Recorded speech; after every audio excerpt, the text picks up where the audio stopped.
ఇక 100 రోజులు కాలేదని ఆగుతున్నాం, లేకుంటే కాంగ్రెస్ను చీల్చి చెండాడేవాళ్ళు. కార్యకర్తల అభిప్రాయాల మేరకే పార్టీ ముందుకు పోతుంది. మాజీ మంత్రి హరీష్ రావు కార్యకర్తలు ఏది కోరుకుంటున్నారో రాబోయే రోజుల్లో అదే జరుగుతుందని, వారి అభిప్రాయం మేరకే పార్టీ పనిచేస్తుందని మాజీ మంత్రి హరీష్ రావు తెలిపారు. బుధవారం హైదరాబాద్లో నాగర్ కర్నూలు పార్లమెంటు సన్నాహక సమావేశం నిర్వహించారు. ఈ సందర్భంగా హరీష్ రావు మాట్లాడుతూ ఎన్నికల ఫలితాలు వచ్చి 45 రోజులే అయ్యిందని, లేకుంటే కాంగ్రెస్ ఇచ్చిన హామీల అమలుకు ఆ పార్టీని చీల్చి చెండాడేవారమని తెలిపారు. ఓటమి నుంచి తేరుకొని నెల రోజులకే సమావేశాలు నిర్వహిస్తున్నామని, ఇప్పటికీ 11 సమావేశాలు నిర్వహించామని తెలిపారు.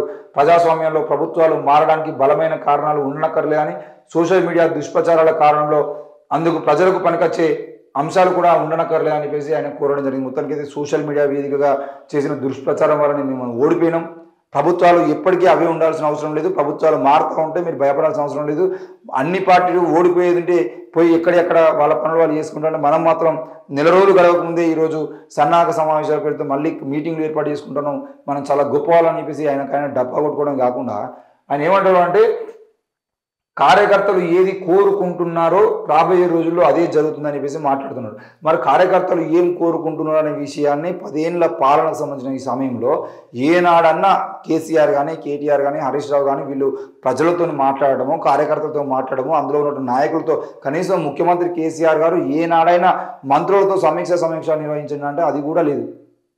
మరి మంత్రులుగా ఉన్న వాళ్ళు కేవలం పేరుకు చెప్పుకోవడానికి మాత్రమే మంత్రులు తప్ప వాళ్ళు ఏనాడు కూడా మంత్రిత్వాన్ని అంటే వాళ్ళ మంత్రి పదవిని సరిగ్గా ఉపయోగించుకున్నటువంటి పాపాన పోలేదు. మరి ఎందుకు జరుగుతుంది ఇట్లా అని అంటే, కేవలం అధికారం మా చేతిలో ఉంది కాబట్టి వాళ్ళ దురప్రభావాన్ని అహంకారాన్ని చూపించడానికి ప్రయత్నం చేశారు తప్ప ప్రజలకి కానీ, అందులో ఉన్నటువంటి ఎమ్మెల్యేలకు కానీ, ఎంపీలకు కానీ, మినిస్టర్లకు కానీ ఏ ఒక్కరికి కూడా మాట్లాడేటువంటి స్వేచ్ఛ కూడా లేకుండా పోయింది. మరి ఈరోజు హరీష్ రావు గారు మాట్లాడుతూ కార్యకర్తలు ఏది కోరుకుంటున్నారో అదే జరుగుద్ది అని చెప్పేసి మాట్లాడితే, ఇన్ని రోజుల పాటు కార్యకర్తలు ఏం కోరుకున్నారు? కనీసం మీ అపాయింట్మెంట్ కావాలని కోరుకున్నారు, వాళ్ళకి వచ్చినటువంటి ఆలోచన మీతో షేర్ చేసుకోవాలని కోరుకున్నారు. అది ఎప్పుడన్నా జరిగిందా బీఆర్ఎస్ ప్రభుత్వంలో అని అంటే ఎప్పుడూ జరగలేదు.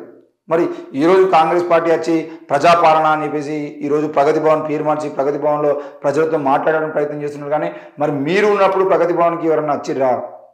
గద్దరన్ లాంటి సీనియర్ నాయకులు, తెలంగాణ ఉద్యమకారులు వస్తేనే వాళ్ళ మీద కేసులకు సంబంధించిన విషయం మాట్లాడమని వస్తేనే వాళ్ళని బయట వాచ్మెన్ గేట్ దగ్గర కూర్చోబెట్టిన పరిస్థితి బీఆర్ఎస్ ప్రభుత్వంలో ఉంది.